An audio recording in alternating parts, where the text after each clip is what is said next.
xadmeeyay madaxa mashaariicda Maxamuud sidoo idin sheegay hay'adda African Relief Committee hay'adda ARC waa hay'ad dalal ka shaqeysa hawlo badan oo ka shaqeysa oo mudnaanta waxay siisaa dhisitaanka dadka bini'aadanka marka waa shacaarka iyaga ah binaa'ul insaan dadka in la dhiso sidoo qofku u gaaro isku filaansho agoonta loo daryeelo caafimaadka waxbarashada ee hay'addu ka shaqeysaa xaruntan Hargeysa ee goomahana waa xarun aad u wada shaqeyno oo qaybta farsamada gacanta aan arday ugu darnay waxa maanta idin sharafan idin ka mahadnaqaynaa ardayda noo keenteen saddex ka mid maanta waxay ka mid yihiin macallimiinta ka u gasha in xarunta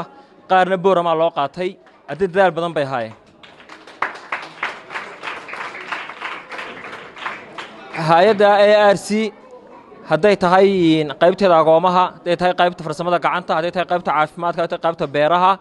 markasta waxa uu mahadnaqaysaa xukuumadda Jamhuuriyadda Soomaaliland ugu dhawaadeen ka yahay madaxweynaha Jamhuuriyadda Soomaaliland Muuse Biixi Cabdi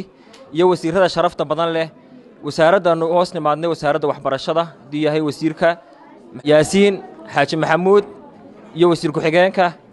Cabdiqaadir Sheekh Maxamuud oo iyakuna aad iyo aad